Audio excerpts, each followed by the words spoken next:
Hi, welcome to Breck Buzz. I'm your host, Haley Littleton, Marketing and Communications Coordinator for the town of Breckenridge. And today I'm here with Town Manager Rick Holman and Mayor Eric Mamula. And we are going to talk about 2017, what went well, what we learned, and what we're going to bring into 2018. So thanks for being here, guys. Thank you.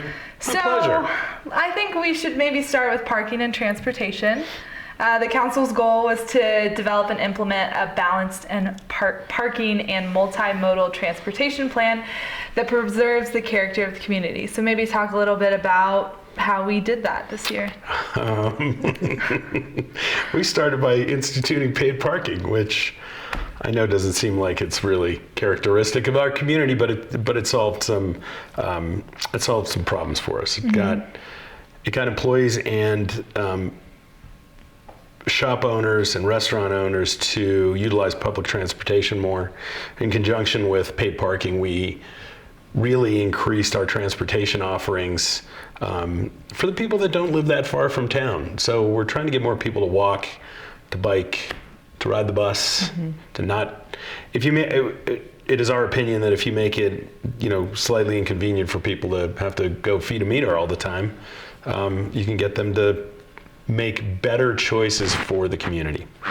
And that worked pretty well. Yeah. We started in December of 2016, so we've just passed the 1-year mark on the paid parking, and we think it worked really well. In conjunction with that, we are planning on building a structure beginning in June of this year, and that'll add 300 parking spaces to the core town. So we got a lot of stuff going on.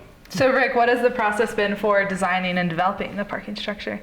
Well, it's been an ongoing process because obviously it's all about location. So we're very happy with the location, and we've set it right in between the Tiger Dredge parking lot, which is at the Riverwalk Center, and what we call F lot, just to the south of that Riverwalk Center. And so we think that's a great location that'll serve different user groups. It'll be a great asset to our Riverwalk Center. It's going to be a great asset to the restaurant and retail people in the downtown core because it's one block off of Main Street, and it's very visible and great access through Adams or through the river, through the Blue River Plaza. So it's a it's an exciting project for the town, and I know that our viewers have for years have been listening to us talk about parking and transportation, and the mayor highlighted a lot of what we accomplished in 2017, but it's been I'm really proud of what we pulled off, and it's not just been any singular thing that we've looked at, because it's truly about walkability.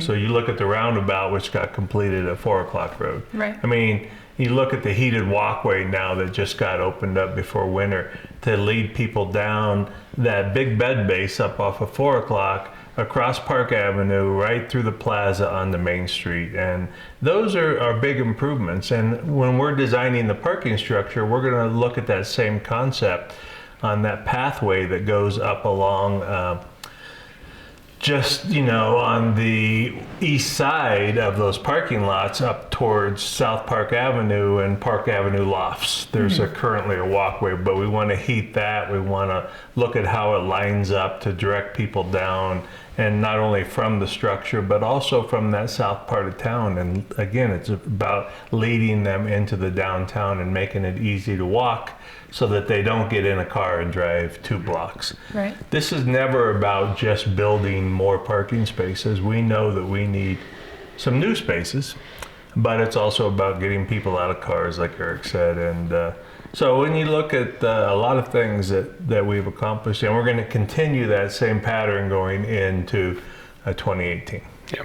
Yeah, and I think what's really unique and interesting, and we've gotten some good press on, is, having a smart parking structure, having smart parking, using technology to make it a little bit easier, and then, designing the parking structure with the future in mind, with some flat floors and potential retrofitting. Well, we hope to, as Eric stated, we're going to start construction hopefully in May, if we can get into the ground, but then that's going to be a 12 to 15 month build period for that to occur. But traffic will not be shut down. We'll still have free flow of traffic around that area. We will lose some parking, and we'll go through a big education push to people on where to try to replace that parking. But by winter, we hope to implement a new, what we're calling a dynamic wayfinding package, because CDOT, the Department of Transportation, is requiring that we do a better job of alerting drivers on parking availability as they're coming into town. Because one of the biggest factors that create congestion is people circling around looking for available parking. So the more that you can alert them and guide them to locations, the more efficient the transportation can be. So we're working with a consultant right now to develop what we call our dynamic wayfinding package, which we hope to have implemented and working by late November of this year. Right. One of the other beauties of the structure is we're going to try to implement some management strategies that will entice people to stay in town after the ski day or after a summer day and go to the shops, go to the restaurants. Right. Make it cheaper for them to leave later in the evening rather than that 3 to 4 o'clock push when everybody decides to evacuate at the same time. So we're going to try some new management strategies to make it a better experience for everybody. Yeah. And one of the ways to solve our parking issue is getting people on My Free Ride. Don't even bother bringing your car, just hop on our transportation. So maybe talk a little bit about the incredible growth we saw in our transit system this past year.